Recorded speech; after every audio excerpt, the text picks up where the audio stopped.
하나님 말씀 마가복음 1장 우리 11절부터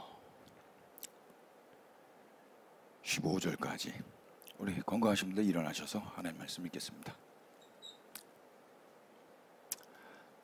마가복음 1장 11절부터 15절입니다. 하늘로부터 시작. 하늘로부터 소리가 나기를 너는 내 사랑하는 아들이라 하시니라. 성령이 곧 예수를 광야로 몰아내신지라. 광야에서 40일을 계시면서 사탄에게 시험을 받으시며 들짐승과 함께 계시니 천사들이 수종들더라. 요한이 잡힌 후 예수께서 갈릴리에 오셔서 하나님의 복음을 전파하여 이르시되 때가 찼고 하나님의 나라가 가까이 왔으니 회개하고 복음을 믿으라 하시더라. 아멘. 자리에 앉겠습니다. 우리는 지난 시간에 복음의 시작에 대해서 들었죠. 복음의 아르케의 뜻은 원인, 이유, 규칙, 그런 거였어요. 그게 뭐였습니까? 바로 예수 그리스도 하나님의 아들이셨습니다. 언제나 복음은 우리 인간들로부터 시작하지 않고 예수 그리스도 하나님의 아들로부터 시작되는 거였습니다. 기억해 보십시다. 어떻게 복음이 시작되던가요? 우리는 마가복음 1장 2절에서 그 말라기 말씀을 인용한 마가를 통해서 확인했는데요. 말라기 말씀은 심판하시기 위해 오시는 하나님께서 돌이키셨다라는 내용이었어요. 심판을 위해 오시겠다 하신 하나님이 당신의 길을 준비하기 위해서 마지막 회개의 기회를 주시고자 엘리야 곧 세례 요한을 보내셨는데, 그 세례 요한을 통해서 예수님이 뭘 받아버리시냐면 회개의 세례를 받아버리셨죠. 죄인들만 받는 그 회개의 세례를 받기 위해 줄을 서 계시는 예수님을 한번 생각해 보세요. 인간들 다 죄인인데 거기에 예수님이 떡하니 줄을 서 계시는 거예요. 인간들이 돌이켜서 심판을 면하게 되는 것이 아니라 심판하시겠다고 약속하신 하나님이 아들의 모습으로 오셔서 회개의 세례를 받아버리시는 장면, 그 결과 하나님의 심판이 돌이켜 위로와 회복이 시작되었다. 이것이 우리가 지난 시간에 들었던 복된 소식이었습니다. 이처럼 기독교는 사람들로부터 시작되지 않죠. 회개 역시 인간이 아닌 하나님이신 예수님이 먼저 하시는 거였습니다. 심판하시는 하나님이 마음을 돌이키셨기에 오늘 우리가 여기에 있는 것입니다. 저는 지난 시간에 이 구절을 써놓고 너무 가슴이 뛰었거든요. 마가복음을 보면서 처음 발견되어졌어요. 제가 누누이 했었는데도 또 막 그랬는데 그 예배 당시에는 여러분 전혀 반응이 없어가지고 많이 서운했었습니다. 이런 얘기 꼭 해야 되나 싶은데 꼭 하게 되더라고요. 저는 방송 어차피 안 나오죠. 모든 시작은 하나님의 은혜에서 비롯됩니다. 아멘이신가요? 이걸 기억해야 돼요. 근데 우리가 말은 그렇게 하고 자기가 또 시작하려고 하는 경향이 다분하죠. 만약 교회들이 이 은혜의 소식 앞에 반응한다면 섣불리 처벌을 피하기 위한 사죄나 자복의 죄 고백을 섣불리 하지는 않을 거예요. 두려움이나 공포가 동기가 되어서 하나님 앞에 싹싹싹 빌지도 않을 거예요. 우리 최가희 집사님이 아빠한테 혼날 때 뭐 밑도 끝도 없이 살려주세요 막 이랬대잖아요. 아빠 안 보고 그냥 막 우리가 그러고 있는 거예요. 매주마다 살려주세요, 잘못했어요, 회개했어요. 이게 자복이거든요. 참. 제가 집사님 어렸을 때 그랬는데 지금도 이러고 있으면 어떡해요? 우리 그리스도인들이 한번 보여주세요. 나한테 보여줬던. 이따가 보여주세요. 어제 방송도 안 나갔는데 뭐. 아니 그 모습이 너무 기억에 남는 거예요. 저게 우리의 모습인데. 예수님이 그렇게 세례를 받으시자 하늘에서 무슨 일이 일어났죠? 하늘이 쫙 갈라져 버렸어요. 갈라진 하늘에서부터 성령과 소리가 내려왔죠. 그 소리는 바로 너는 내 사랑하는 아들이다, 내가 너를 기뻐한다 였어요. 하나님과 한 몸이신 예수님이 하나님의 심판을 위해 오셔서 친히 당신이 요단강에서 심판을 받으시고 막혀버린 하늘의 문을 부수고 열어 제끼셨어요. 비로소 이 땅에 그동안 막혀서 들리지 않았던 성령과 음성이 내려와 하나님의 목소리가 들려지게 되었고, 예수님은 하나님의 진노가 아닌 하나님이 기뻐하시는 일을 이루셨어요. 하나님이 기뻐하시는 일이 무엇이었던가요? 우리가 지난 시간에 에스겔서 말씀을 봤는데 오늘은 요한복음 6장을 열어서 한번 확인해 보죠. 요한복음 6장 39절 40절이에요.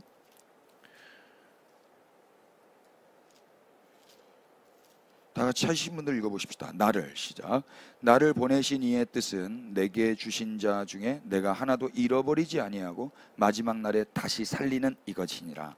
내 아버지의 뜻은 아들을 보고 믿는 자마다 영생을 얻는 이것이니 마지막 날에 내가 이를 다시 살리리라 하시니라. 아멘. 하나님이 기뻐하시는 건 사람이 심판받아 죽는 게 아니라 사람이 구원받아 사는 거였죠. 예수님이 바로 이 하나님의 기뻐하시는 뜻을 이루시기 위해서 그렇게 하셨던 거예요. 두 번째 우리가 들었던 복된 소식은 무엇입니까? 1장 2절과 3절의 불일치를 통해서 확인했었죠. 2절은 말라기서인데 시작은 이사야서로 시작을 하고 있어요. 그러니까 이게 이사야서야 말라기서야 이렇게 헷갈리잖아요. 2절은 이사야의 글이라고 했지만 실상은 말라기와 이사야가 합쳐진 글이었어요. 왜 그렇게 한다고 그랬죠? 마가는 심판을 위해 오시겠다는 그 말라기서를 위로와 회복의 이사야 말씀으로 묶어서 말하므로 독자들로 하여금 말라기에서 말하는 심판하실 그분이 오셔서 심판을 받아버리셨기 때문에 이사야에서의 말하는 진정한 위로, 곧 죄악이 사함을 받고 노역이 끝났음을 선포하고 있는 것이다. 그렇게 말씀드렸죠. 그래서 우리는 이스라엘의 위로는 심판하시는 분이 심판을 당하심으로 온다는 걸 배웠어요. 또한 이스라엘의 용서 역시 심판하시는 분이 마음을 돌이키셨기 때문에 가능한 것이었습니다. 그들이 종교적으로 무엇을 했거나 회개를 했거나 해서가 아니라 전적으로 하나님 측에서 일을 하셨기 때문에 위로도 회복도 용서도 있는 것이었습니다. 이게 복음이라고 하는 거예요. 이게 바로 기독교죠. 그래서 예수님을 복음의 시작, 원인, 이유, 규칙이라고 하는 것입니다. 우리를 한번 돌아보자고요. 우리가 언제 위로와 용서를 확인했었습니까? 내가 위로받은 자가 맞나? 내가 용서받은 자가 맞나? 이런 질문을 할 때 그런 확신, 그런 확답을 언제 받았냔 말이죠. 내가 위로를 받은 자인지 내가 용서를 받은 자인지 어떻게 확인할 수가 있어요? 자기를 학대하고 고행하면 위로받은 자임을 확인할 수 있던가요? 눈물로 금식하고 헌금하고 죄를 자백하고 회개하면 용서받은 자임이 확인되던가요? 밀렸던 기도하고 밀렸던 성경 읽고 밀렸던 헌금 내면 좀 됐다 이런 안정감이 들어요? 그렇지 않아요. 그건 나쁜 소식이에요. 그건 불편한 소식이고 돈 나가는 소식이에요. 복음은 언제나 예수님이 시작이고 원인이고 이유이고 규칙이에요. 우리가 위로를 받을 땐 심판하실 분이 오셔서 심판을 이미 당하셨다라는 소식을 들을 때 우리가 위로를 받는 것입니다. 염치가 없지만. 또 우리가 용서를 받은 자임을 확인할 때는 심판하실 하나님이 심판을 돌이키셨다라는 소식을 들을 때 우리가 나 용서받았나 봐 이렇게 가슴 졸이게 송구스럽게 확인하는 것입니다. 이 모든 것이 예수님의 오심과 예수님의 십자가 지심에서 이루어졌기에 우리는 이미 위로와 용서를 받아 누리게 된 것이죠. 이 소식만이 인류를 참된 위로와 용서로 이끌 수 있어요. 그래서 히브리서 말씀은 예수 그리스도를 바라보자 라고 말을 하고 있는 거예요. 예수님을 바라보라. 책을 한 권 소개하겠습니다. 우리 1부 때는 화면이 안 나와서 못했는데 지금 나오나요? 네. 반가운 책입니다. 심판을 받아 장대에 달린 하만을 모르드게가 봤을 때 어떤 생각을 했을지를 한번 생각해 보십시오. 아직 안 읽으신 분들에게 스포하는 것 같아 죄송합니다만 하만이 장대에 달린 모습을 본 모르드게가 어떻게 살았을지를 한번 생각해 보세요. 하만이 진짜 죽은 게 맞나? 나는 이제 사는 건가 죽는 건가? 내가 뭘 해야 되나? 이런 고민에 빠져 염려하며 살지는 않았을 것 같아요. 장대에 달린 하만을 봤다면 그냥 끝난 겁니다. 자기가 장대에 달린 하만, 그 죽은 하만을 봤어요. 그러면 저 죽은 하만이 나를 위협할 수 없고 나를 죽일 수 없다는 걸 자기가 봤잖아요. 우리도 십자가에 달리신 그리스도를 봤다면 끝난 거예요. 더 이상 염려할 시간이 없다 이야기죠. 십자가를 본다는 건 인간 측에서 뭔가를 또 하라는 말이 아니에요. 어떤 행위를 하라는 말이 아닙니다. 이미 일어난 사건을 인지하라는 말이에요. 십자가는 이미 역사 안에서 일어나고 완성된 일입니다. 따라서 구원은 우리의 어떠함 때문에 받고 또 안정과 평안을 누리게 되는 게 아니에요. 그분이 십자가에서 다 이루셨기 때문에 우리가 은혜로 구원과 평안과 안정을 누리게 되는 것입니다. 이게 기독교예요. 끝으로 지난 시간 예수님은 세례 요한보다 더 큰 능력의 소유자 할렐루야. 방송으로 오늘따라 16분이 지금 집중하고 계신 것 같습니다. 무슨 이야기 하나? 댓글 좀 남기세요. 오늘 같은 날은. 그렇다고 세례 요한의 능력이 하찮은 것은 아니었죠. 세례 요한은 어마무시한 능력자였습니다. 그는 모든 사람들이 그에게 나와서 자복할 정도로의 능력자였어요. 요한은 누구나 자신의 부끄러운 죄를 고백할 정도로 권위가 있었습니다. 그러나 아무리 두렵고 무서워도 그렇다고 사람이 바뀌는가? 뭐 잘못했어요. 무서워도 사람 안 바뀌어요, 여러분. 자백을 하고 인정을 했다고 해서 사람이 변하는 건 아니라는 거 우리가 누구보다 잘 알지 않습니까? 이것이 요한의 한계였고 공포 정치의 한계였고 인간의 한계인 것입니다. 북한 사람들, 저는 예전에 축구 경기하면 북한이 다 이길 줄 알았어요. 총으로 막 이렇게 겨누고 있는데 무조건 이겨야죠. 체조하는 사람들 총으로 이렇게 겨누고 있는데 더 못하던데요. 그러니까 그렇게 공포로 두려움으로 사람이 변하지 않습니다. 그래서 예수님이 오신 것이 복음의 시작인 거예요. 예수님은 공포로 두려움으로 우리를 겁주기 위해서 오신 게 아니잖아요. 예수님은 세례 요한보다 더 큰 능력을 가지고 이 땅에 오셨는데 그걸 가지고 뭐 하셨다 그러죠? 죄 없으신 주님이 친히 십자가, 그 죄인만 지는 십자가를 지시고 죽임당하셨어요. 그리고 승천하시고 성령을 주셨어요. 그래서 물로 세례를 베푸시는 게 아니라 성령으로 세례를 베푸신다 그러셨죠. 그 결과 성령을 받은 자들은 세례 요한이 가지고 있던 그 두려움에 자복하는 정도가 아니라 과거에 인간 스스로는 할 수 없었던 인간 내면에서부터의 변화를 경험하게 되죠. 그래서 자기가 제일 먼저 놀라요. 내가 왜 이러지? 내가 왜 예배가 드리고 싶지? 내가 왜 또 거기를 가고 싶지? 이상하네. 내가 제일 먼저 놀란다고요. 내가 제일 먼저. 사람을 변화시키는 건 두려움이 아니라 사랑이었습니다. 사람은 사랑을 통해서 감동받으면 변하게 돼요. 이처럼 사랑의 능력, 곧 성령께서 사람을 변화시키는 것이 공포와 두려움이 사람을 변화시키는 게 아니에요. 표면적으로 어떤 자복을 하게 할 수는 있어요. 근데 그게 뭐가 중요하던가요? 입만 맨날 회개했습니다. 잘못했습니다. 입만 나불나불거리고 삶은 하나도 안 바뀌는 그런 형국이 우리는 좀 답답하고 지루하고 이제는 안 보고 싶지 않습니까? 내면에서부터 가치관이 변하고 그래서 삶의 목적과 방향이 변화돼야 진짜 온전한 변화가 시작되는 건데 그건 두려움과 공포로는 할 수가 없었던 거예요. 언제 가능하죠? 성령님이 오시면 가능한 거예요. 성령님. 그렇다고 해서 성령을 받기 위해서 막 이렇게 손 흔들고 그런 거 아니에요. 그래서 예수님의 복음, 곧 죽으시고 우리에게 성령을 주신다는 소식은 우리의 말이 아닌 우리의 삶을 바꾸세요. 그래서 이제 복음 안에서 성령을 받은 자는 세 가지를 바르게 깨닫는다 그랬어요. 죄에 대하여, 의에 대하여, 심판에 대하여. 죄는 뭐였습니까? 성령님이 우리 안에 오시면 내가 아무리 종교적으로 열심히 신앙생활을 했다 손 쳐도 나 예수님 안 믿었네 를 알게 돼요. 이거는 정죄하려고 그런 게 아니라 하나님께서 바른 방향으로 인도하시기 위해 내면의 변화를 주시기 위해서 이 통찰과 깨달음과 꾸짖음을 주시는 거거든요. 정죄가 목적이 아니라 자녀니까 징계를 하시는 거란 말입니다. 또 의에 대하여는 뭐예요? 그런 난데 예수님을 그렇게 안 믿었던 불신자인데 그 자를 위해서 예수님이 죽으시고 부활하시고 하나님 보좌 우편에 앉아 계세요. 다 이루셨어요. 그래서 우리를 의롭다 하신다는 것을 알게 되는 거예요. 감격스럽죠. 민망하죠. 그래? 나의 어떠함으로 내가 의로워지는 게 아니었어? 그분의 어떠함으로 내가 그분의 의를 그냥 전가받는 거야? 성령님이 오시면 이걸 안다고요. 그리고 세상에서 살 때 어떤 세상의 풍파와 원수의 공격 가운데 있다 할지라도 성령님이 하시면 한 가지 또 뭘 깨달아요? 세상 임금이 심판받았다라는 걸 깨닫는다고요. 세상 임금이 심판받으니까 예수님이 뭐라고 말씀하시고 가시죠?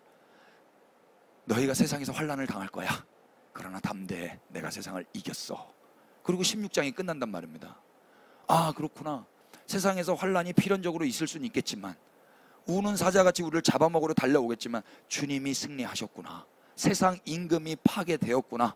이걸 성령님을 통해서 알게 된 자는 아무리 힘들고 어려워도 섣불리 좌절하거나 포기하거나 낙심하지는 않게 된다 이야기입니다. 이게 기독교인인 거예요. 성령님이 오시면 이렇게 되는 거죠. 이게 복음으로 말미암은 그리스도인의 신앙생활이에요. 여기에 무슨 인간의 자랑이나 열심이나 보상이나 대가나 두려움이나 공포가 있을 수 있어요. 실수하고 후회하고 또 살아가고, 그 다음 뭐야? 용서하고 사랑하고 거룩한 이곳에서 자랑도 필요 없네. 자랑이 웬 말이에요? 자랑이 서로가 다 그러고 그런데, 기독교는 복과 보상을 기대하게 하여 열심을 내라고 하지 않아요. 기독교는 복과 보상을 기대하게 해서 저거 하면 복받아, 저거 하면 보상받아, 이걸 기대하게 해서 열심을 내세요 라고 말하지 않는다고요. 또 반대로 불안을 조장하여 두려움과 공포심을 유발하지도 않아요. 또 은혜를 오해하여 무기력하게 게으르고 현실 도피적으로 살도록 방조하지도 않아요. 그리스도인들은 하나님 안에서 자유하되 열심히 달려가야 되는 거예요. 대체로 현대인들에게 복음을 전하고 난 뒤에 전하는 자나 이제 이 들은 자나 서로가 피차 기대하는 게 있어요. 그게 뭐예요? 영접이에요. 제가 복음을 전하면 그 다음에 저 사람이 뭐 하기를 기대하죠? 영접하기를 기대해요. 좀 이상하지 않습니까? 여러분, 제가 이 책을 읽다 보니까요, 이 책을 읽고 나서 제 감정이 어떻게 변하는지 제가 확인했거든요. 이 책이 복음이에요. 하나님이 행하신 일이거든요. 이 책을 읽고 나니까 제가 뭘 하고 싶더냐면 영접이 아니라 예배를 드리고 싶더라고요. 그때 알았어요. 복음을 들으면 영접이 아니라 예배가 하고 싶구나. 우리가 만약에 누군가에게 복음 제시를 한다 그러면, 복음 전도를 한다 그러면 그 사람이 거기서 영접하시겠습니까? 이게 이상한 거예요. 영원토록 우리 함께 주님을 예배하십시다. 저도 예배하고 싶은데요. 이렇게 돼야 맞더라고요. 예배가 뭐 주니까 하는 거예요. 아까도 저는 사실 절제하느라고 큰 에너지를 썼었는데 쉬지 않고 주님 앞에 예배하고 싶어요. 주님이 행하신 일을 들으면 들을수록. 그러나 사실 복음을 들으면 영접이 아니라 예배가 터져야 되는데 현실은 어떻습니까? 영접하면 복을 받고 영접하지 않으면 저주를 받기 때문에 전하는 자도 영접을 촉구하고 들은 자도 영접하기 위해서 달려드는 그런 역사적인 일들을 많이 경험하지 않았습니까? 우리는 이제 복음을 전한 뒤에는 영접하겠습니까가 아니라 예배하시겠습니까? 라고 질문해야 옳을 것입니다. 여러분, 계속 복음을 들어보세요. 그리고 자기를 잘 관찰해 보세요. 과연 영접하고 싶은지 예배드리고 싶은지. 이상한 거예요. 영접하려고 달려드는 거 얼마나 징그럽습니까? 나를 위해 하신 좋은 소식을 계속 들으면 그렇게 하신 그분을 예배하고 싶어지는 거예요. 복음을 들으면 예배를 안 드릴 수가 없어요. 영접이라는 것도 사실 그런 차원에서 그분을 사랑함과 감격 가운데서 하는 거지, 자기의 영생 복락을 위해서 시급하게 영접할게요, 오늘 밤에 제가 죽으면 천국 가야 되니까 영접할게요, 이런 건 아니라고요. 그러나 안타깝게도 이 시대에는 영접자들은 많은데 예배자들은 드문 것 같아요. 영접자들은 많잖아요. 너 영접했어? 네, 영접했는데요. 근데 예배는 안 드려요. 그 영접한 거예요, 그게? 영접자들에 비해 예배자가 적은 이유가 뭐예요? 그 이유가 뭔지 우린 사실 다 알아요. 제가 제 입으로 말하기가 좀 죄송합니다. 우리는 평생 고민해야 돼요. 그리스도인들, 먼저 예배자가 된 자들은 더 많은 예배자들이 일어나도록 복음을 전하는데 일생을 바쳐야 될 것입니다. 내가 몇 명을 영접시켰네, 이걸 가지고 프로필 쓰는 게 아니라 지금 그 사람이 어떤 상황 가운데 예배하고 있어야 된단 말입니다.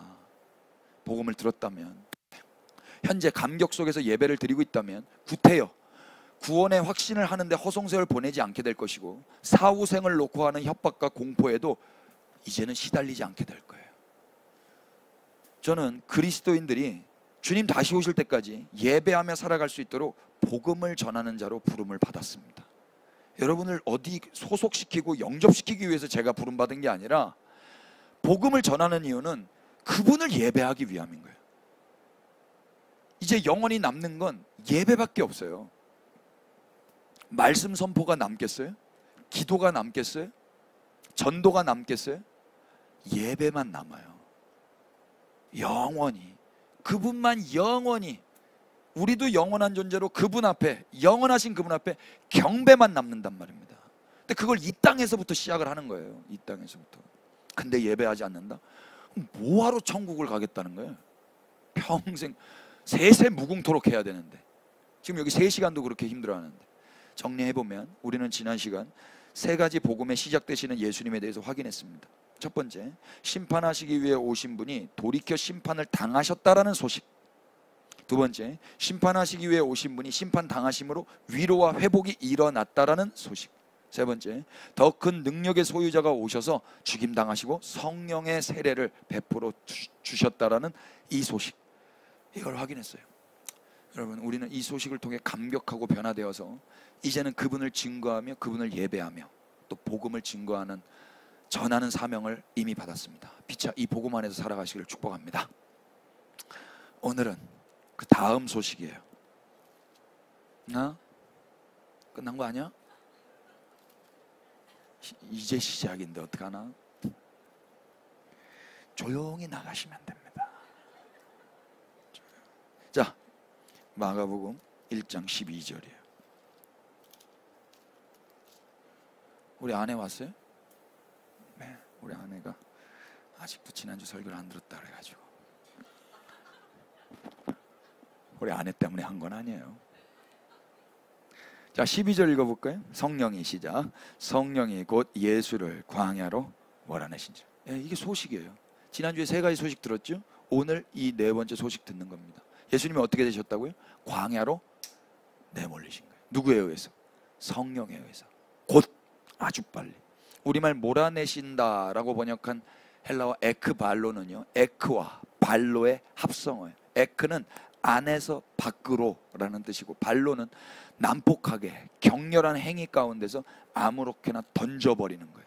그러니까 에크발로는 원래 안에 여기에 있었는데 여기에 계셔야 되는데 저 바깥쪽으로 완전히 난폭하게 집어 던져진 그런 그림인 거죠.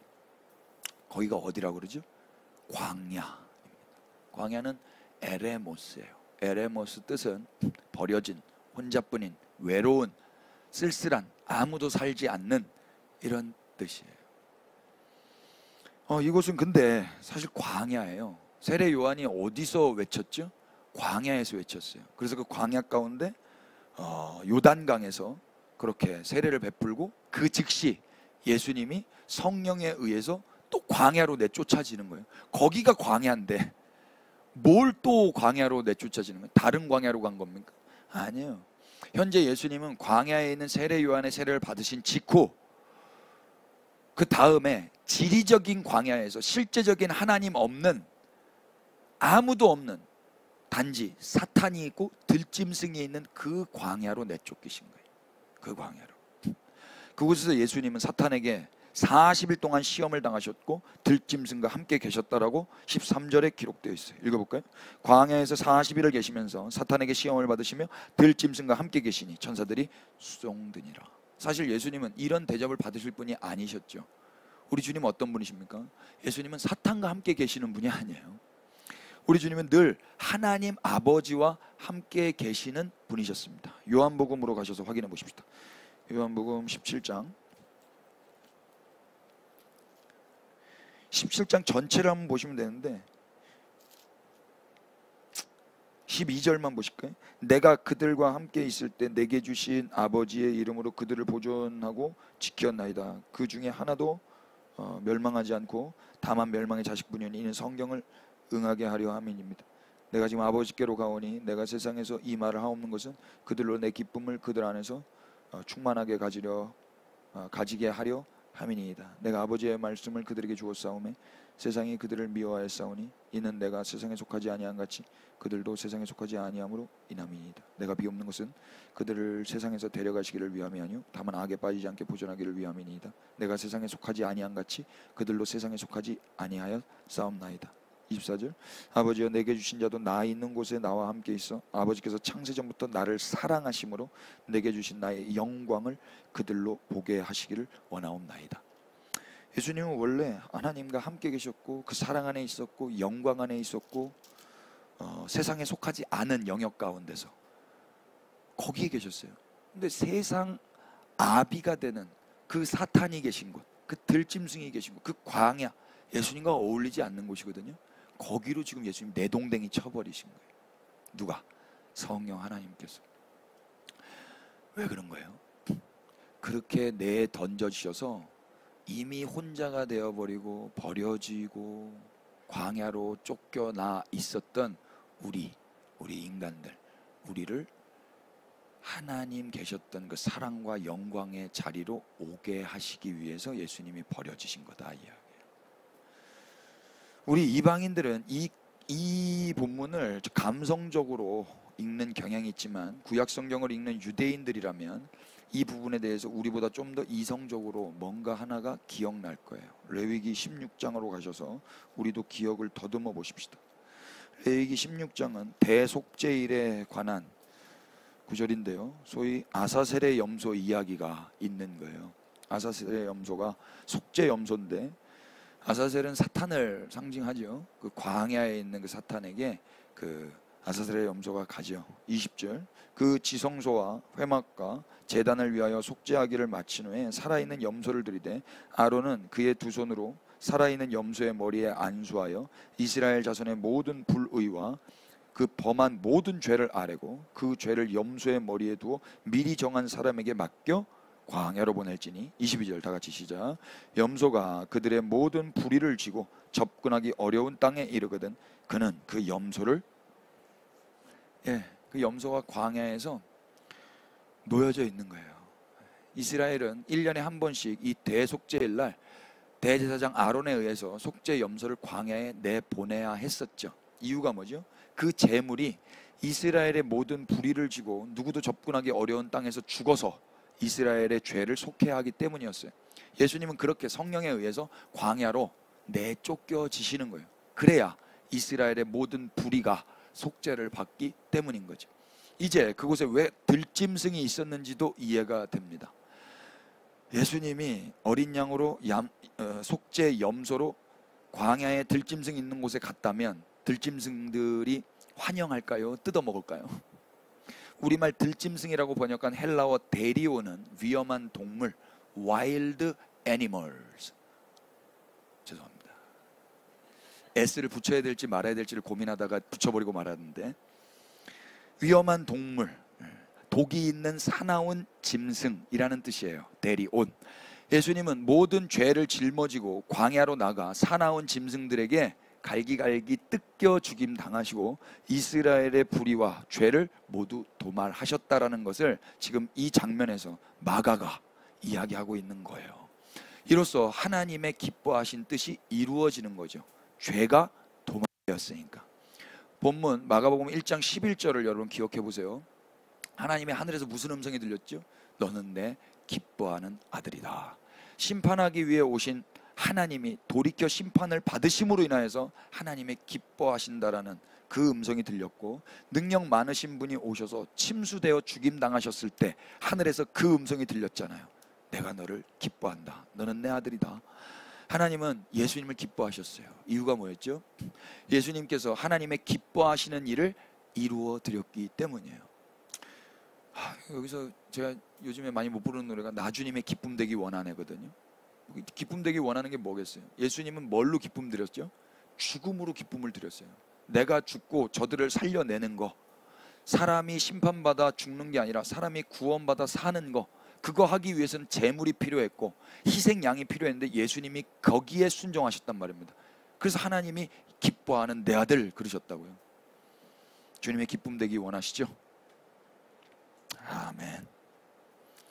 우리는 이미 지난주에 하나님이 기뻐하시는 것이 무엇인지 배웠어요. 사람이 구원받는 거였습니다. 이번 주에 또 배우게 되는 하나님이 기뻐하시는 거, 우리가 히브리서 10장을 통해서 확인해 보십시다. 히브리서 10장은 구체적으로 하나님이 기뻐하시는 것은 이것이다 라고는 나와 있지 않지만 하나님이 기뻐하지 않는 것이 이것이다 라고 말하고 있거든요. 그래서 간접적으로라도 우리는 하나님이 기뻐하지 않는 것을 확인함으로 하나님이 기뻐하시는 것이 무엇인지 미루어 짐작할 수 있는 본문인 것입니다.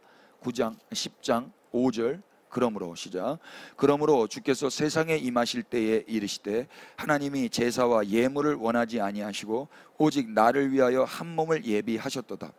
번제와 속죄제는 기뻐하지 아니하시나니 이에 내가 말하기를 하나님이여 보옵소서. 두루마리 책에 나를 가리켜 기록된 것과 같이 하나님의 뜻을 행하러 왔나이다 하셨느니라. 위에 말씀하시기를 주께서는 제사와 예물과 번제와 속죄제는 원하지도 아니하고 기뻐하지도 아니하신다 하셨고 이는 다 율법을 따라 드리는 것이라. 그 후에 말씀하시기를 보시옵소서. 내가 하나님의 뜻을 행하러 왔나이다 하셨으니 그 첫째 것을 폐하심은 둘째 것을 세우려 하심이라. 이 뜻을 따라 예수 그리스도의 몸을 단번에 들이심으로 말미암아 우리가 거룩함을 얻었노라. 아멘.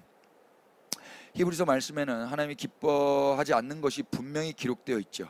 그게 뭐예요? 하나님이 기뻐하지 않는 거, 제사, 예물, 번제, 속죄제, 이건 원하지도 않고 기뻐하지도 않으신다 그래요. 다만 하나님의 뜻을 행하러 온 한 몸을 예배하셨다 그래요. 그 몸이 누구지요? 예수 그리스도세요. 예수님은 율법으로 불가능한 속죄를 당신의 몸을 단번에 산제사로 드리심으로 인하여 하나님께서 기뻐하시는 뭘 이루셨다 그러죠? 10절에 우리가 거룩함을 얻게 되는 데에 예수님이 하나님의 기쁨이 되신 거예요. 우리의 거룩함을 위해서 예수님이 한 몸, 그 제물로 오신 거, 그걸 하나님이 기뻐하셨다고요. 우리는 여기서 어떻게 살아야 돼요? 어떻게 반응해야 돼요? 도대체 내가 거룩해지는 데 있어서 내가 한 게 아무것도 없어요. 예수님이 그 한 제물이 되기 위해서 내가 왔습니다. 그걸 하나님이 기뻐하셨어요. 그래요, 잘 왔다. 이제 죽어라. 그리고 저 김민규를 거룩하게 해라. 너가 죽으면 얘가 거룩해진단다. 이 소식을 들으면 어떻게 해야 되냐고요? 영접할게요 이래야 돼요? 엎드려 경배하는 겁니다. 여러분, 우리가 거룩해지는 데 있어서 우리가 한 일이 뭐예요? 아무것도 없죠. 우리의 거룩은 예수님이 광야에 나가서 죽임 당하셨기 때문에 가능한 거예요. 이스라엘 백성들도 1년 동안 재 팡팡 짓다가 그 속죄 염소가 광야에 나가서 죽고, 그리고 이들이 1년 동안 거룩한 구별한 백성이 돼가지고 또 사는 거거든요. 그들이 한 건 아무것도 없어요. 그들이 한 건 동일하게 우리도 예수 그리스도로 말미암아 거룩함을 선물로 받는 거란 말입니다. 내가 만들어 내가 획득한 게 아니다 이야기예요. 그럼 뭐 해야 돼요? 그분을 예배해야죠. 그러니 우리 신앙생활은 어떠한 삶을 살아야 됩니까? 자신의 거룩과 죄사함을 위해서 세월을 허송세월 보내야 되겠어요? 아니요. 이미 거룩을 선물해 주시고 죄를 용서하신 분의 소식을 들었다면 우리는 경배해야 될 것입니다. 11절 보세요. 제사장마다 매일 서서 섬기며 자주 같은 제사를 드리되 이 제사는 언제나 죄를 없게 하지 못하거니와 오직 그리스도는 죄를 위하여 한 영원한 제사를 드리시고 하나님 우편에 앉으사. 아멘. 주님이 우편에 앉아 계셨다라는 것 자체가 좋은 소식인 거예요. 그건 이미 다 이루었다라는 증거거든요. 주님이 지금 어디 계세요? 십자가에 계세요? 하나님 보좌 우편에 계세요? 보좌 우편에 계세요. 이미 이루신 거란 말입니다. 그분을 바라보는 거예요. 그러면 그 보좌 우편에 앉아 계신 그분 앞에 24 장로들이 뭐 하든가요? 영접하든가요? 엎드려 경배하든가요? 엎드려 경배하잖아요. 동일하게 우리도 그 소식을 전하면 엎드려 경배하는 거란 말입니다. 영접하시겠습니까? 아니라 나랑 같이 평생 예배하실래요? 이렇게 말해야죠. 예배는 아니고 일단 영접해, 일단 사인해. 그거 아니에요, 여러분. 13절 그 후에 자기 원수들을 자기 발등상이 되게 하실 때까지 기다리시나니 그가 거룩하게 된 자들을 한 번의 제사로 영원히 온전하게 하셨느니라. 아멘. 또한 성령이 우리에게 증언하시되 주께서 이르시되 그날 후로는 그들과 맺을 언약이 이것이라 하시고 내 법을 그들의 마음에 두고 그들의 생각에 기록하리라 하신 후에 또 그들의 죄와 그들의 불법을 내가 다시 기억하지 아니하리라 하셨으니 이것들을 사하셨은즉 다시 죄를 위하여 제사 드릴 것이 있다 없다? 없다. 다시 기억하지 않는데요. 이 소식을 들으면 우리가 뭐 해야 돼요? 경배하는 거예요. 민망히 여기는 거예요. 왜 그러셨어요? 나 같은 죄인 버려도 될 거, 나 같은 죄인 죽여버려도 될 거 왜 그러셨어요? 아까운 당신의 피. 이처럼 복음을 들으면 영접이 아니라 예배가 드려지고 싶고요, 복음을 들으면 회개가 아니라 그분이 보고 싶어지는 거예요.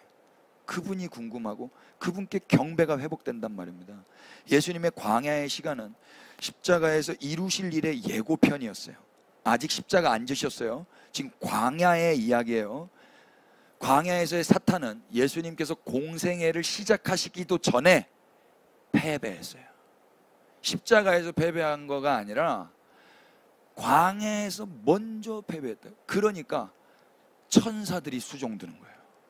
천사들이 왜 수종들겠어요? 주님이 승리하셨기 때문에 천사들이 수종드는 거거든요. 이제 광야는 예수님께서 이미 정복해 버리신 땅이기 때문에 천사들이 예수님을 높이는 거예요. 천사들이 예수님께서 공생애를 시작하기 전에 모든 광야를 다 정복하셨다면 우리의 삶에도 그 어떤 광야가 온다 할지라도 이제는 상관없지 않겠습니까? 이 벅찬 복음과 예수님으로 인하여 변화된 형국 안에서 우리는 이제 광야라도 한번 살아보고 싶네, 광야에서도 예배드리고 싶네, 이런 마음이 막 불듯 일어나야 된다 이야기예요. 복음을 들으면 그런 거예요. 복음을 들으면 피차 일생 주님을 향한 갈망과 광야에서 예배하고 싶은 열망이 늘 불듯 일어나시기를 축복합니다.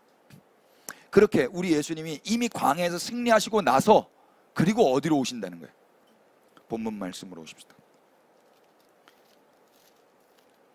저도 이 한 구절 한 구절 무슨 선한 것이 나올 것인가 참 마음이, 여기서 무슨 설교가 1시간짜리가 나올까 싶었는데 진도가 안 나가네요. 한 절 한 절. 지금 13절에 이미 승리하셨어요. 그리고 14절 다 같이 시작. 요한이 잡힌 후 예수께서 갈릴리에 오셔서 하나님의 복음을 전파하여 이르시되 때가 찼고 하나님의 나라가 가까이 왔으니 회개하고 복음을 믿으라 하시더라. 아멘. 이미 광야에서 승리하시고 예수님 어디로 들어오세요? 갈릴리로 들어오시죠. 갈릴리로. 그리고 이미 승리하신 예수님이 오셔서 뭐라고 선포하세요? 때가 찼다, 하나님의 나라가 가까이 왔다, 이제는 돌이켜서 복음을 믿어라, 이 말을 하시는 거예요. 우리는 여기 이 본문 회개하고 복음을 믿으라 라는 구절을 그냥 우리 마음속에 머릿속에 그냥 인식되는 어떤 그림들이 있어요. 청량리역 앞에, 서울역 앞에, 지하철 앞에, 그거로밖에 우리는 이 말씀을 해석하기가 어려운 거예요. 아니에요. 여러분 잘 보세요. 분위기를 보세요. 예수님이 이미 광야에서 승리하셨어요. 그리고 갈릴리로 오셔서 선포를 하시는 거예요.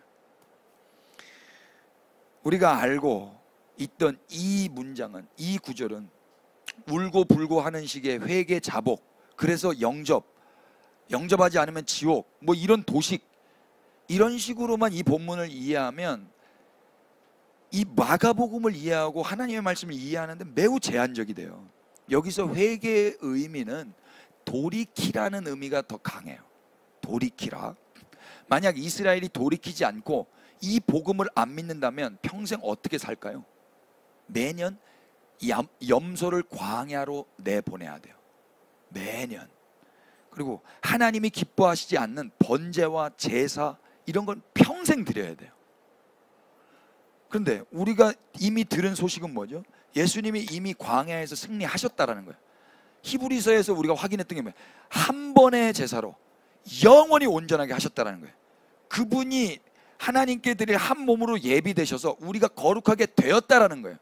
그걸 다 이루어 놓으시고 갈릴리로 오셔서 이 소식을 전하고 있는 거라고요. 그러면 이제 어떻게 해야 되는 거예요? 예수님은 공생의 처음부터 선물을 가지고 오셔서 선물을 나눠주시고 계신 거예요. 너 광야 안 나가도 된단다. 내가 갔다 왔단다. 그리고 내가 갈릴리에 온 거야. 그러니 너는 이 소식을 믿어. 돌이켜. 너 어디 가? 너 예배 드리러 가? 너 제사 드리러 가? 너 또 회개하러 가? 거기 가는 거 아니야. 이리 와. 내가 왔잖아. 이거란 말이에요. 이거.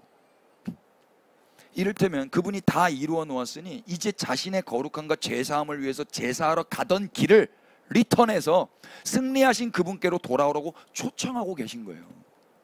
지금 낑낑거리는 게 우리 아들인가요? 그저께 제가 저 아들을 보면서 제가 한참 안고 있다가 잠깐 내려놨거든요. 잠깐 내려놓으니까 이 친구가 버둥버둥 거려요. 그러면서 저를 아는 것 같아요. 제가 오면은 삼룡이처럼 이런 걸 해요. 삼룡이 같아. 애들이 갑자기 막 삼룡이처럼 이런 거 하거든요. 좋아서 그러는 거예요. 좋아서. 저 몰랐는데 금요일날 추노 형제 보니까 막 울더라고요. 절 보면 한 번도 울지 않았거든요. 아, 얘가 날 알아보나? 엄청 기뻤어요. 삼룡이처럼 막 이러는데 그것도 예쁜 거예요. 이걸 예배라고 그래요. 이걸. 그러면서 저한테 막 버둥거리면서 저한테 손을 막 뻗으려고 하는 거예요. 제가 잠깐 내려놓으니까. 그때 제가 제 입으로 뭐라고 말하는지 아세요? 네가 올라고? 내가 갈게. 제가 그 말하고 제가 은혜 받았잖아요. 네가 오려고? 그 삼룡이가 어떻게 와요? 뒤집지도 못하는데 지가 어떻게 오냐고요. 그런데도 아빠가 내려놓으니까 저한테 오려고 이러더라니까요. 네가 온다고? 내가 갈게. 여러분, 우리가 하나님께 간다고요? 하나님이 오신 거예요. 이걸 기독교라고 그래요. 이걸. 그런데 인간들은 뭐 하고 있어요? 자기의 거룩함과 자기의 죄사함을 위해서 제사 드리러 가는 거예요. 돌아와. 그거 아니야. 내가 왔잖아. 내가 이미 승리하고 왔잖아. 내가 광야에서 이미 승리하고 공생애를 시작하고 너한테 선물 주러 왔단다. 근데 너 어디 가니? 돌아와. 이 소식을 믿어. 어디 가는 거야? 이게 회개하고 복음을 믿으라 해요. 무슨 내가 하나님 담배 폈습니다. 하나님 또 술집에 갔다 왔습니다. 취하진 않았습니다. 마시긴 마셨지만 안주만 마셨습니다. 그런 게 아니란 말이에요. 우리 하나님께서 인간이 당신께 도달할 수 없기에 그분이 오셨다라는 거예요. 이걸 소식이라고 하는 거예요. 그래서 예수님이 광야에서 이미 승리하시고 갈릴리로 오시는 거예요. 갈릴리로. 혼내러 오시겠어요? 이 소식을 전하고 계신 거라고. 인간이 하나님께 회개하여 구원을 받는다고요? 아니에요. 그럴 거였으면 이스라엘이 왜 망해요? 응? 진작에 회개하고 돌이키겠죠. 불가능한 일이에요. 인간은 사실 회개할 마음도 없어요. 회개할 마음이 있으면 맨날 하죠. 아니요. 혼날 때만 하고 무서울 때만 해요. 이렇게 꿍 찌를 때만 하고. 그래서 인류가 구원받을 길은요, 오직 그분이 광야에 나가셔서 이미 승리해 놓으시고 갈릴리로 오셔야만 가능한 거예요. 그러니 이제는 스스로 구원을 받으려는 마음에서 돌이켜야죠. 내가 나의 죄를 회개하기 위해서 가던 제삿길을 돌아와야 된다고요. 내 거룩함을 위해서 하던 그 모든 일을 내려놓고 돌아오신 그분께로 와야 된다 이야기입니다. 이건 선물이에요. 선물은 가난하고 겸손한 자만 기쁘게 받을 수 있죠. 부자들한테 선물할 게 뭐가 있을까? 고민이 많이 돼요. 가난한 사람한테는 고민 안 해도 돼. 아무거나 줘도 돼. 그렇지 않아요? 저한테는 여러분 아무거나 주셔도 돼요. 아니 저는 까탈스러워가지고 아무나 주면 안 돼. 주지 마세요. 우리 집사람이 그래서 저한테 선물 안 하잖아요. 선물 안 해. 진짜 선물 안 해요. 다 바꿔버리고 다 환불을 해버리거든요. 선물은 가난하고 겸손한 자만 기쁘게 받는데 저는 마음이 높고 목이 고다요. 동일해요. 하나님이 예수님이 선물로 오셨는데 마음이 곧고 목이 고든 자들은 그걸 기쁘게 안 받아요. 그게 와도 선물인지 모르고 자기가 제사하러 가기 바쁘다니까. 잡지 마요. 왜 불러요? 나 제사하러 가야 되는데, 나 거룩해져야 되는데 이러고 있다니까요. 의에 줄이고 목마른 자라면 예수님이 주시는 선물을 기쁘게 또 감사하게 받을 것입니다만, 그렇지 않고 자기 의, 자기 옳음, 이게 살 길이야, 이렇게 사는 사람들은 돌이키지 않겠죠. 예수님이 아무리 오셔서 아야 거기가 아니다 여기다 해도 자기 의에 도취돼서 살겠다고 가지만 거기가 사망의 길이란 말입니다. 그분은 이미 광야에서 다 이뤄 놓으시고 돌아오셔서 선포한 것이기 때문에 그분을 믿는 것이 곧 선물을 받는 거예요. 따라서 복음의 소식은 우리로 하여금 은혜의 선물을 받아 누리게 하는 거예요. 선물을 받으면 영접이 나올까요? 선물을 받으면 나 저분 영접해야 되겠다. 이상하지 않습니까? 선물을 줬는데 그 사람을 영접하려고 달려든다면 매우 무섭고 징그럽지 않겠어요? 선물 하나 줬는데 저에게 오셔서 영접 일생 같이 이상하잖아요. 선물을 받았다면 영접이 아니라 뭐가 나와야 되면 고맙습니다, 감사합니다, 찬양과 경배가 나와야 되는 거예요. 그러나 우리는 대체로 선물을 받음으로 기뻐하고 선물을 주신 분을 높이기보다는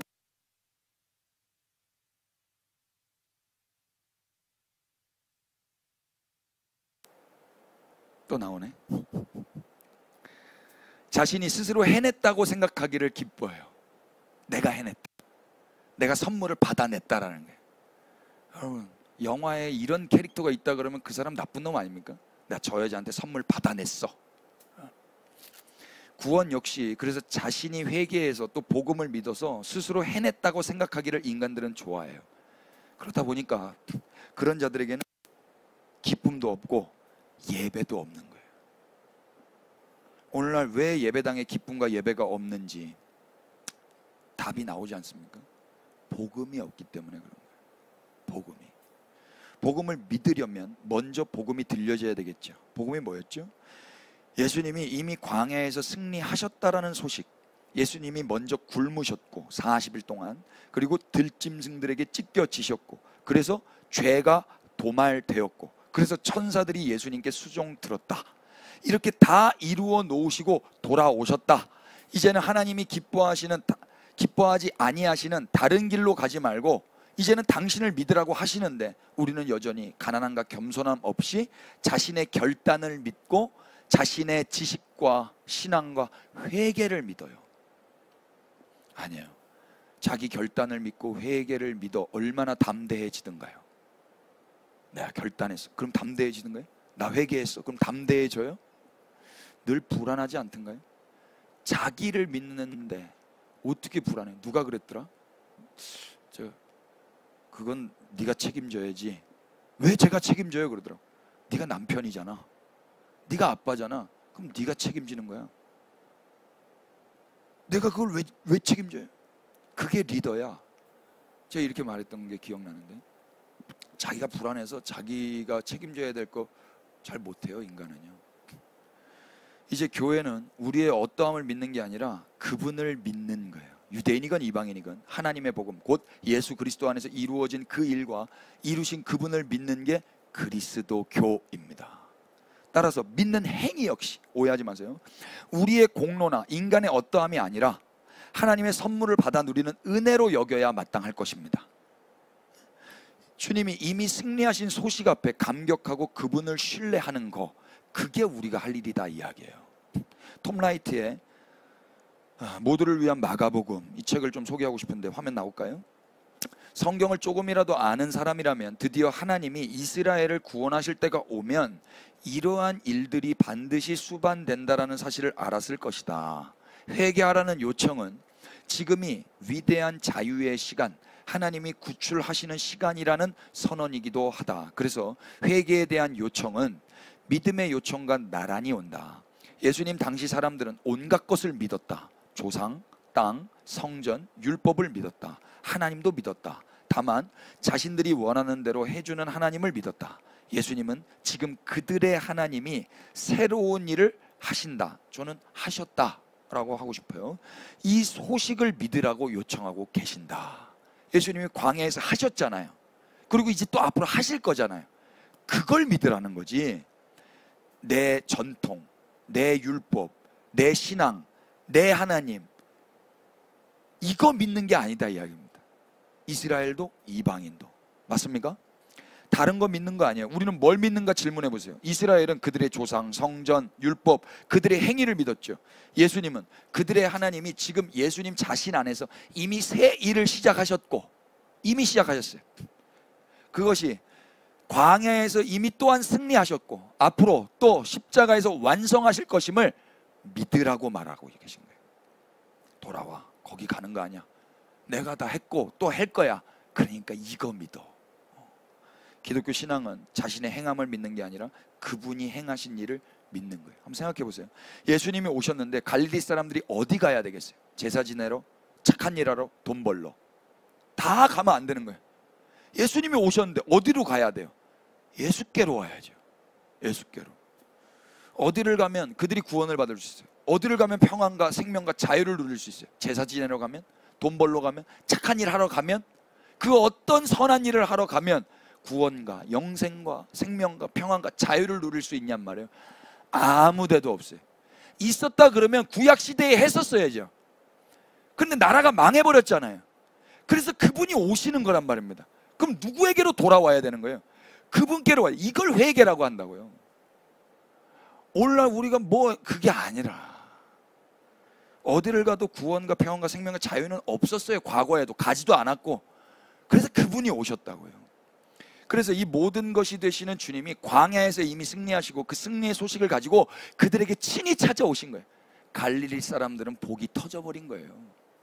이미 승리하시고 그들에게 오신 주님께 그들이 회개하여 돌아간 것이 칭찬받을 기특한 일이라고 말할 수 있을까요? 없을까요? 없죠. 그렇게 돌아간 것이 인간의 자랑이 될 수 있을까요? 없을까요? 없죠. 구원을 받고 평안을 누리고 자유와 생명을 누리게 된 건 그들의 공로가 아닌 거예요. 하나님의 계획과 그 안에 순종하신, 그래서 광야에서 40일 동안 굶음 당하시고 들짐승에게 찢김 당하시고 그리고 공생애를 시작하면서 갈릴리까지 오신 그 주님으로 말미암아 이들이 평강과 구원과 자유와 영생을 누리게 되는 거지, 인간이 그분께 돌아갔다고 내가 믿었다고 그걸 자랑할 수는 없다 이야기입니다. 그러니까 우리의 믿음이 공로가 되면 된다 안 된다? 안 된다. 나는 믿었다 너는 안 믿었다 정죄하면 된다 안 된다? 안 된다. 믿음이 큰애 작네 이런 거 아니에요. 아무리 그들이 예수님께 돌아가 예수님을 믿었다 해도 그것은 그분이 오셨기 때문에 누리게 된 은혜이지 그들의 공로는 아닌 거예요. 우리 역시 이 차이를 분명히 해야 될 것입니다. 오늘 우리가 예수님을 믿었다고 해서 그것이 오늘 우리의 구원의 조건이 될 수는 없는 거예요. 이미 그분이 이루어 놓으신 소식에 그저 반응한 것인데 어떻게 그것을 공로로 삼을 수가 있습니까? 예수님의 공로를 탈취하는 일은 없도록 각별히 조심하셔야 할 것입니다. 하나만 더 볼까요? 예수님의 은혜는 오신 것에서 멈추지 않았죠. 16절 본문 16절 보시면 오셔서 뭐 하셨죠? 갈릴리 해변으로 지나가시다가 시몬과 그 형제 안드레가 바다에 그물 던지는 것을 보시니 그들은 뭐라? 어부라. 예수께서 이르시되 나를 따라오라. 내가 너희로 사람을 낚는 어부가 되게 하리라 하시니 곧 그물을 버려두고 따르니라. 조금 더 가시다가 세베대의 아들 야고보와 그 형제 요한을 보시니 그들도 배에 있어 그물을 깁는데, 다 같이 20절 시작. 곧 부르시니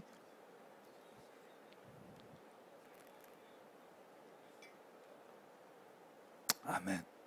예수님이 오셔서 또 하나 뭐 하셨어요? 예수님은 이미 승리해 놓으시고 갈릴리로 오셔서 당신의 제자들을 부르시고 사람을 낚는 어부가 되게 하실 거라고 약속까지 선언해 주셨어요. 이미 승리하신 예수님이 제자를 부르신다면 이유가 있지 않겠어요? 승리가 목적은 아닐 겁니다. 이미 승리하신 예수님이 오셔서 제자를 부르셨어요. 그럼 승리가 목적은 아닐 거라고요.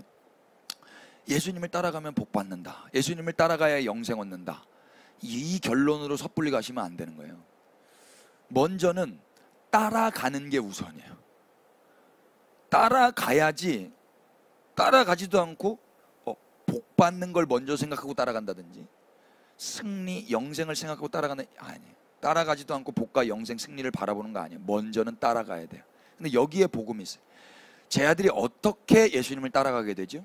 그들의 결정과 그들의 선택 때문이었습니까? 아니었죠. 예수님이 승리하시고 갈릴리로 오셔서 그들을 보셨기 때문에, 그리고 그들에게 먼저 나를 따라오라, 그분이 먼저 말했기 때문에 그분이 다 먼저였어요. 예수님은 당시 유대 랍비들과는 다르심을 이 본문에서 보여주고 계세요. 유대 랍비가 제자를 맺는, 유대 랍비가 자기 제자를 이렇게 사제지간을 맺는 방법은 대체로 배우고자 하는 자들이 랍비를 찾아가 부탁하는 방법이에요. 그게 맞죠. 오늘날에도 돈 주고 저분한테 배우고 싶다 그러면 레슨비 내고 그렇게 찾아가는 거 아닙니까? 그리스 로마 정기를 읽는, 우리가 지난 시간에 그리스 로마 정기로 읽는 마가복음에서 권영주 교수는 그리스 로마 사회에서 선생이 제자를 직접 찾아가거나 모집하는 경우가 없다고 말할 줄 알았는데 있다고 이야기를 하더라고요. 한번 보실까요? 물론 그리스 로마 사회의 맥락에서 보자면 선생이 직접 제자를 찾아가거나 모집하는 경우가 덜어 있었대요.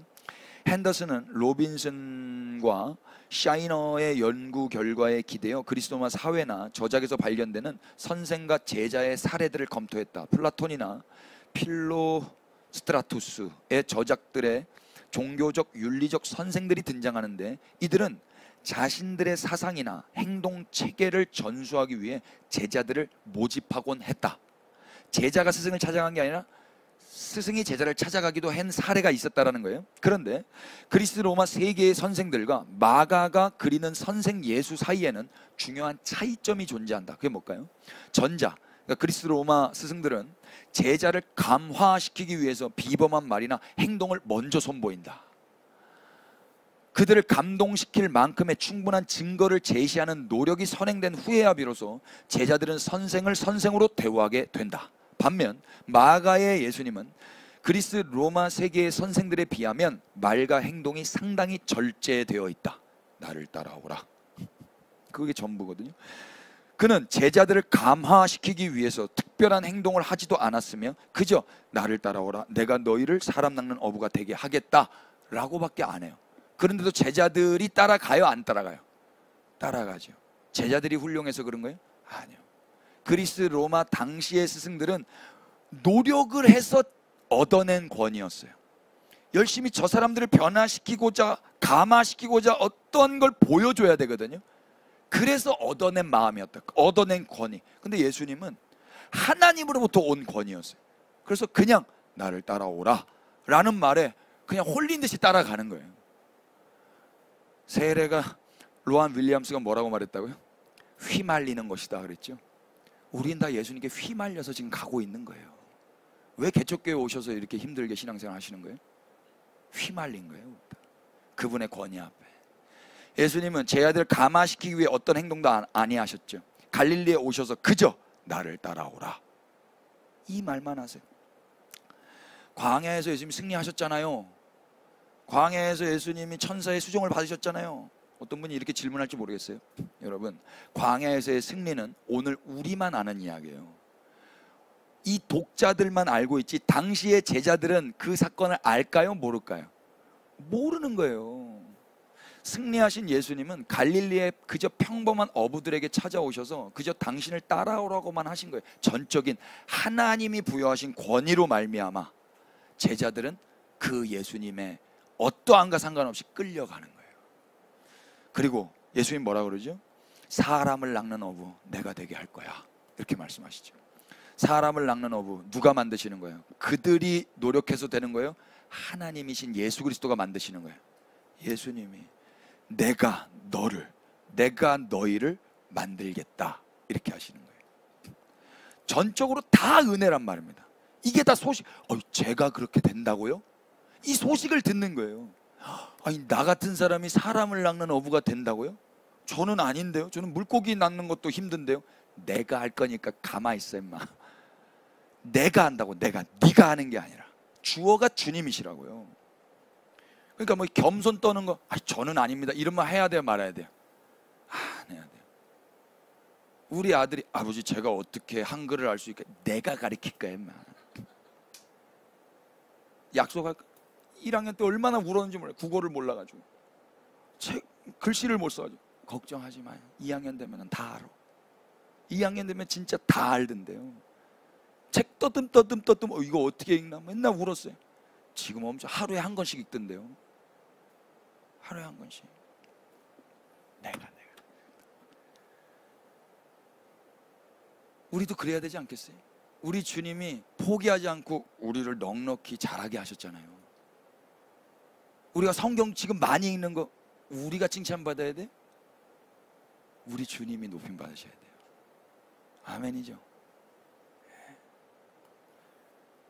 여기서 근데 또 중요한 게 하나 있어요. 우리말 사람을 낚는 어부로 번역한 헬라어는 할리에이스 안트로폰이에요. 어부라는 뜻의 할리우스와 사람이라는 뜻의 안트로포스의 소유격 복수형이 접해져서 할리에이스 안트로폰이라고 번역을 했는데, 따라서 엄밀히 말하면 사람을 낚는 어부가 아니라 사람들의 어부예요. 낚는이라는 단어는 없어요, 원어에. 사람들의 소유격 복수 안트로폰, 사람들의 할리우스, 어부가 되도록 내가 할 거야, 이렇게 말씀하시는 거예요. 무슨 말이에요? 예수님은 지금 제 아들에게 뭘 하시려는 거죠? 자기를 위해 물고기를 잡는 어부들을 조금 더 나가면 자기 가족을 위해 물고기를 잡고 있었던 그 어부들을 이제는 이웃을 위해, 다른 사람들을 위해 사는 어부가 되게 하셨다는 거예요. 그런 예수님을 따라가면 복을 받고 영생을 얻고 구원을 받을 수 있을까? 그렇게 생각하면 오산이에요. 맨날 투덜투덜 거릴 거예요. 예수님을 따라가면 어떻게 해야 되죠? 자기가 부인돼요. 왜냐하면 나를 위한 그물질이 아니라 사람들을 위한 그물질을 해야 되거든요. 사람들을 위한 어부로 부르셨으니까. 그래서 이제 이 제자들은 예수님과 사람들을 위해서 살아야 되는 거예요. 사람은 대체로 다 유용한 일을 하려고 하죠. 쓸모 있는 일을 하려고 그래요. 그러나 예수님 보십시오. 예수님이 갈릴리의 어부들을 부르러 오신 것이 그분께 얼마나 유용한 일일까요? 쓸모 있는 일일까요? 예수님은 무용한 그들을 당신이 친히 선택하셨어요. 그리고 자기만을 위해, 조금 더 넓혀보자면 자기 가족만을 위해 살고 있었던 사람들을 이제는 사람들을 위해 사는 어부가 되게 하시겠대요. 이게 얼마나 영광스러운 가치입니까? 예수님은 당신이 이미 승리하신 후에 당신의 제자들에게 요구하시는 삶이 있으신 것 같아요. 당신의 제자들은 이제 자기를 위해 살 수 없고 사람들을 위해 사는 자가 되기를 예수님이 원하시는 거예요. 예수님이 선택하신 제자들은 기존의 나라 방식대로 자기의 죄, 자기의 사업, 자기의 가족, 자기의 인생을 위해서 어떤 열심을 내는 삶이 아니라 이미 죄와 사망에서부터 승리하시고 다시 그 갈릴리로 돌아오셔서 회개하고 복음을 믿으라라고 친히 말씀해 주시고 또 그들에게 그들이 있는 자리까지 찾아가셔서 그들을 자기 제자로 부르시고 사람들의 어부로 초청하고 계시는 그 하나님 나라 백성다운 삶으로 초대하고 계시는 거예요. 그들은 어떻게 살아야 돼요? 사람들의 어부로 살아야 돼요. 바다를 나가도 다른 사람들을 위해서 나가는 거고 물고기를 잡아도 다른 사람들을 위해서 물고기를 잡는 사람이 되는 거죠. 예수님을 따라가더라도 다른 사람들을 위해서 예수님을 따라가는 것이고 제자로 산다 해도 자기를 위해서 제자로 사는 게 아니라 다른 사람을 위해서 제자로 사는 거예요. 이게 뭐야? 왜 그거 해? 바보 아니야? 자기를 위해 살아야지. 그게 쓸모 있는 삶이지. 남을 위해서 왜 사는 거예요? 혹시 이런 생각 드시는 분들 계실지 모르겠어요. 그렇게 다른 사람을 위해 살면 그게 나에게 무슨 유익이 있지? 혹시 그거 하면 쌀이 나와? 밥이 나와? 이렇게 질문하신 분이 세상에는 많을 것 같아요.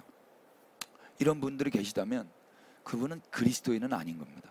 그리고 더 나아가서 세상 철학자 장자만도 못한 거예요. 장자. 구원과 영생, 평화와 예수를 다, 자유를 예수님이 다 승리하시고 이루셨다면 우리는 아무것도 안 해도 되냐고 묻는 분들이 많이 계시죠. 주님이 다 하셨어요. 그럼 난 뭐해? 나 아무것도 안 해도 돼? 이렇게 말하시는 분들 저 많이 봤거든요. 우린 막 살아도 돼요? 주님이 다 하셨다면 나는 아무것도 아니라면 난 이제 막 살아요? 구원이 취소되지 않아요? 막 이렇게 질문하신단 말입니다. 우리는 뭐 하면서 사는 거냐면요, 사람을 위해서 사람을 사랑하며 사는 거예요. 이거 만만치 않습니다, 여러분. 기독교가 뭐냐면 주님이 이미 다 이루신 거예요. 그리고 그 소식을 전해주신 거예요. 그리고 따라오라는 거예요. 그리고 그것마저도 내가 하시겠다는 거예요. 우리는 뭐 하면 돼요? 그분을 따라가서 사랑하는 거예요. 이게 율법을 완성하시는 거예요. 사랑 뭐 해버리지 뭐. 사랑은 자기의 유익을 구하지 않는 거예요. 나를 위해서 그물질 못한다니까요. 이제 사람들을 위한 업으로 사는 거예요. 이걸 사랑이라고 그래요. 근데 우리는 무슨 질문, 그게 나한테 무슨 유익이 있어요? 쌀이 나와요? 밥이 나와요? 이거 하면 천국 가요? 이거 안 하면 지옥 가요? 이거 하면 복 받아요? 이거 안 하면 저주 받아요? 이거밖에 생각을 못 한다면 잘못된 거예요. 철학자 강신주 씨 아세요? 그분이 요즘에 새 책을 쓰셨던데 장자 수업 1권, 2권 많이 팔리고 있더라고요. 이 책을 강의하시면서 장자의 황천 이야기, 이 책의 첫 번째 스토리거든요. 장자가 강조한 건 무용이에요. 쓸모없음. 쓸모없음을 장자가 강조했어요. 근데 대체로 세상은 쓸모없으면 외면받아요. 그죠? 그래서 어릴 적부터 공부하는 이유가 뭐예요? 쓸모 있는 사람 되려고 하는 거잖아요. 예배당 안에서도 쓸모 있는 성도가 되시옵소서. 아멘. 헌금 몇 조 헌금하게 하시옵소서. 몇 조를 어떻게 합니까? 헌금을. 그렇게 기도하는 목사님 계실까요? 안 계실까요? 없다고요?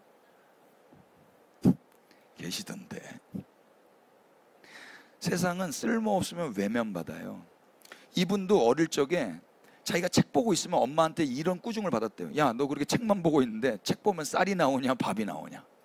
근데 이분은 쌀 안 나오고 밥 안 나오도 책 보는 게 좋았던 거예요. 다른 사람들이 봤을 때 쓸모없는 일인데 이게 좋으니까 책을 보고 혼나더라도 이걸 한 거거든요. 그런데 여러분, 이 사람이 뭐라고 이야기하냐면 쌀과 밥이 안 나와도 하는 게 있다면 그게 진짜 자신에게 소중한 거래요. 여러분, 그런 거 있으세요? 쌀도 안 나오고 밥도 안 나오는데 계속 하는 거, 그게 진짜 좋아하는 거고요, 소중한 거예요.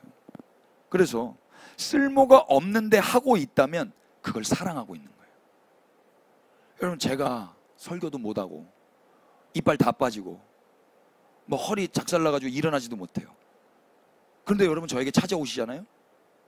매주마다 저한테 연락해 주시고, 전 쓸모없는 사람이에요. 목사인데 설교를 못한다, 쓸모없잖아요. 근데 여러분들이 찾아오세요. 여러분들 저에게 친히 찾아오셨어요. 그럼 제가 어떤 느낌을 받을까요? 나 사랑받네. 안 찾아오면 죽어버리지 뭐, 쓸모도 없는데. 아무도 안 찾아오면 죽어도 되지 뭐. 그런데 이 쓸모없는 나를 찾아온다, 살 소망이 생기는 거예요. 여러분, 그렇게 우리 주님이 쓸모없는 자들에게 찾아가신 거예요. 우리는 살 소망이 충만합니다. 아멘이죠. 예수님이 제자들을 부르셨을 때 그들이 쓸모가 있어서 부르셨어요? 예수님의 능력이 부족해서 그들의 도움을 받고자 그들을 부르신 거예요? 이 책에 깍두기 이야기 나오는데 다 깍두기예요. 그들은 예수님께 도움이 전혀 되지 않아요. 쓸모가 없는 자들이요, 유용이 아니라 무용지물의 존재들이었다고요. 그러면 왜 예수님은 그들을 부르신 거예요? 쓸모가 없는데도 부르셨다면 예수님은 그들을 좋아하신 거예요. 그들이 사랑스럽고 소중했던 거예요. 예수님이 왜 오셨다고요? 사랑이 뭔지를 보여주시기 위해서 오셨다고요. 그리고 그렇게 선택받은 자들이 이제 뭐 하라고요? 내가 다 이루어 놨으니 너도 사랑해. 그게 뭐예요? 사람들의 업으로 사는 거예요. 이게 기독교라고요. 이게. 그들을 불러도 쌀도 안 나오고 밥도 안 나와요. 예수님 맨날 스트레스 받아요, 얘네들 때문에. 오히려 그들 때문에 예수님 수치당하시죠, 배신당하시죠, 죽임당하셔요. 그런 쓸모없는 자들을 예수님이 부르러 오신 거예요. 이 사람들 아니고 다른 사람들은 괜찮았을걸요? 아니, 모든 인류가 다 쓸모없어요. 이 사람들 아니라 뭐 터키의 제자를 불러도, 뭐 저 미국의 제자를 불러도 다 똑같은 놈들이란 말입니다. 근데 왜 부르냐고요? 그분이 이미 승리하셨어요. 승리를 위해서, 또 다른 승리를 위해서 얘네랑 동역하기 위해서 부르신 게 아니라 사랑을 가르쳐 주시기 위해서. 그리고 너도 나처럼 이 사랑의 삶을 살아. 이게 우리에게 주어진 숙제란 말입니다. 근데 우리는 맨날 구원받기 위해서 내가 뭐 해야 돼요? 내가 복받기 위해서는 뭐 해야 돼요? 이것만 숙제하려고 그래. 그건 그분이 하셨다니까요. 거기에 우리가 요만큼도 보탤 게 없어요. 우리는 이제 그분이 다 이뤄 놓으시고 그분 안에서 부름 받아서 사랑을 하라는 거예요. 너의 유익을 구하지 말고 자기를 부인하고 사람들의 업으로 살아라, 이거 하는 거예요. 예수님이 왜 이 쓸모없는 제자를 부르셨어요? 예수님이 그들을 좋아하셨어요. 복음이 뭐예요? 예수님이 쓸모없는 우리를 좋아하신다라는 소식이에요. 그리고 이제는 그분이 그 쓸모없는 제자들을 자신에게는 전혀 쓸모없는 사람들을 위한 업으로 살아가게 하신대요. 마치 예수님이 쓸모없는 제자들의 스승으로 오신 것처럼 그들도 자신에게는 전혀 쓸모없는 사람들의 업으로 살아가도록 파송하시는 거예요. 너 이 사람 섬겨도 너한테 돌아오는 건 없어. 너 저 사람들의 업으로 산다고 해서 다른 거 기대하는 거 아니야. 나도 너한테 아무것도 안 기대해. 그냥 사랑한 거야. 너도 사랑하는 거야. 갈망과 목표가 있다고 그랬어요. 우리는 사람한테 갈망하는 거 아니에요. 목표대로만 사는 거예요. 목표가 뭐예요? 그들의 존재로 사는 거예요. 사랑이 목표예요. 받는 게 목표가 아니라 사랑하는 게 목표라고. 기독교예요 이게. 숙제예요 숙제. 이 너무 힘든 숙제예요. 만만히 여길 수가 없는 숙제. 예수님이 제 애들에게 뭘 원하실까요? 그들도 예수님처럼 사람들을 좋아하는 삶을 살기를 원하시는 거예요. 좋아해야 저 사람이 나한테 아무 쓸모 없는데도 그 일을 계속하거든. 우리 저 피덩이 우리 의원이, 그 아이가 저한테 무슨 유익이 되겠어요? 얼마나 손이 많이 가요. 저 아이 때문에 제 청춘, 뭐 우리 아내의 스케줄, 살은 살대로 뼈는 뼈대로 다 소진돼 버렸어요. 근데 왜 하는 거예요? 쓸모가 있어서 하는 거예요? 좋아하는 거예요. 그의 엄마로, 그의 아빠로 사는 거거든. 그러니까 결혼을 안 한다? 애를 안 낳는다? 그건 예수님의 사람으로 안 살겠다고 선전포고를 하는 거라고요. 그들의 존재로 살기로 주님이 밀어 넣으셨는데 그걸 안 하겠다잖아요. 세상이 다 자기를 위한 어부짓만 하겠다는 거잖아요. 자기를 위해. 얼마나 무서운 말인지 몰라요. 바로 예수님은 사랑하라고 우리를 부르시고 계신 거예요. 예수님은 당신의 제자들을 그런 사랑의 삶을 기대하고 계세요. 사랑은 언제 확인되죠? 자신에게 전혀 쓸모없는 것, 그것을 해도 쌀이 나오는 것도 아니고 밥이 나오는 것도 아닌데 그것을 하는 사람들을 볼 때 우리는 그 사람이, 야, 저 사람 저거 되게 좋아하네, 되게 사랑하네, 이걸 확인하잖아요. 자신에게 어떤 유용함과 유익함, 이익이 되는 것을 할 때는 사랑이 보이지 않아요. 그러나 쓸모없어 보이는 그것을 열심히 할 때 우리는 사랑을 보죠. 그리스도의 제자들은 이제 사람들을 위한 업으로 살면서 이 사랑을 세상 가운데 보여줘야 하는 사명을 받은 겁니다. 예수님이 제 아들을 위한 스승으로 오셨듯이 말입니다. 예수님은 쓸모없는 우리를 위해 광야로 내몰리셨어요. 예수님은 쓸모없는 우리를 위해 40일 동안 금식하셨어요. 예수님은 쓸모없는 우리를 위해 들짐승들에게 찢기셨어요. 예수님은 쓸모없는 우리를 위해 승리하시고 돌아오셨어요. 예수님은 쓸모없는 우리를 보시고 당신의 제자로 부르셨어요. 예수님은 쓸모없는 우리를 사람들의 어부가 되게 하시겠다고 선언하셨어요. 예수님은 쓸모없는 우리를 좋아하셨어요. 그리고 이제 우리도 예수님처럼 사람들을 좋아하게 되기를 기대하고 원하고 계세요. 자기를 부인하고 예수님을 따른다라는 건 바로 그런 거예요. 이런 제자의 삶은 우리의 결단과 의지로 되는 게 아니에요. 예수님이 쓸모없는 우리를 사랑하셔서 오셨고 부르셨다는 소식 앞에 그저 끌려가는 거예요. 그저 받은 은혜를 기억하면서 당신이 우리에게 보여주신 그 사랑을 누리면서 사는 거란 말입니다. 오해하지 마십시오. 사람들의 어부, 곧 제자의 삶은 우리가 이루는 거예요? 그분이 이루어 가시는 거예요? 17절에 뭐라고 그래? 내가 너희로 사람들의 어부가 되게 하리라. 내가, 그분이 하시는 거예요. 어떻게 이루실까요? 그래서 먼저 쓸모없는 우리를 그분이 먼저 사랑하시는 거고, 먼저 사랑을 보여주시는 거고, 먼저 은혜를 베풀어 주시는 거예요. 은혜와 사랑을 먼저 받은 이 쓸모없는 자들은 이제 우리 역시 세상이 봤을 때 쟤네 왜 저러지? 쟤네들은 왜 저렇게 살지? 라고 의아할 정도로 쓸모없는 일을 하며 모두가 쓸모 있는 일만 찾아서 하는 시대 속에서 쓸모없는 사람들의 업으로 살아가는 거예요. 복음 안에 사는 사람들은 다 이렇게 사는 거예요. 그런데 어찌된 영문인지 오늘날의 제자 공동체라는 교회는 대체로 다 자기 유익을 위해 예수를 믿고 자기 유익을 위해 기도를 하고 예배를 드려요. 기도하면 복 받는 거야? 기도하면 응답 받는 거야? 예배 드리면은 내 자식이 대학 가는 거야? 전도할 때도 다 유용한 점을 내세워서 홍보하잖아요. 예수님 믿으면 복 받는 거야. 이 홍보를 하고 있단 말입니다. 영접해. 그래야 너한테 좋은 거야. 그거 아니라고요. 예수 믿으면 천국 간다. 예수 믿으면 복 받는다. 예수 믿으면 건강해진다. 그게 복음이에요? 그런 복음이 어디 있어요? 유용을 내세워 사람들을 모집하는 게 예수님의 방식이냔 말이에요. 무용해도 거기에 어리석어 보이지만 가는 거란 말입니다. 사랑하기 때문에. 고린도후서 5장 13절.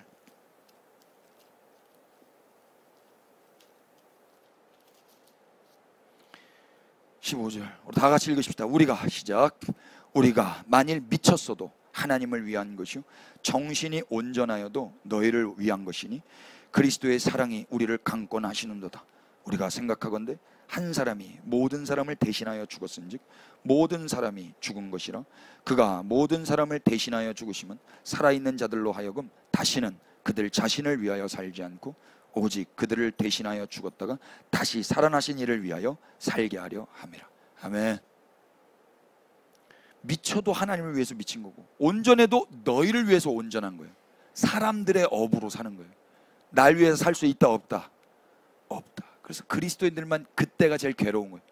내가 뭘 하더라도 날 위해서 하고 있는 내가 발견될 때 죽여버리고 싶어요. 주님, 이렇게 안 살고 싶은데 뼛속부터 나는 이기적이고 욕심쟁이네요. 이거 가지고 애통하는 사람은 그리스도인들밖에 없다고요. 주님, 다시 당신이 직접 주어가 되셔서 사람들의 어부가 되게 하시겠다고 선언하셨으니 주님 그 뜻을 이루시옵소서. 그렇게 우리를 드리는 거예요. 이제는 쓸모없는 자들을 불러 당신의 제자로 교회로 삼으신 주님께서 원하시는 것을 해드려야 할 것입니다. 이제 우리는 그분이 다 이루어 놓으셨으니 그분을 믿고 사람들을 위해서 사는 거예요. 주님이 그걸 우리에게 원하시고 계시다. 이게 바로 새로운 하나님 나라 방식인 거예요. 복음에 합당한 교회들이 세워지도록 우리가 또 그런 사람들을 위한 업으로 살아가도록 주님께 간구하며 우리를 부르신 주님을 찬양하며 살아가십시다. 기도합니다. 오 주님, 우리는 쓸모없는 죄인입니다. 그러나 주님은 그런 무용한 우리를 부르셔서 당신의 사랑을 보여주셨습니다. 우리도 이미 승리하시고 오셔서 당신의 길을 함께 걷도록 열심을 내시고 이루시겠다고 선언하신 주님의 의지 앞에 이번 한 주 세상에서 쓸모없는 사랑을 하며 살아가게 하여 주시옵소서. 유용한 일만 하고자 했던 이기적인 우리를 쓸모없는 일에도 투신하여 살게 하신 주님께 감사와 찬양을 올려드립니다.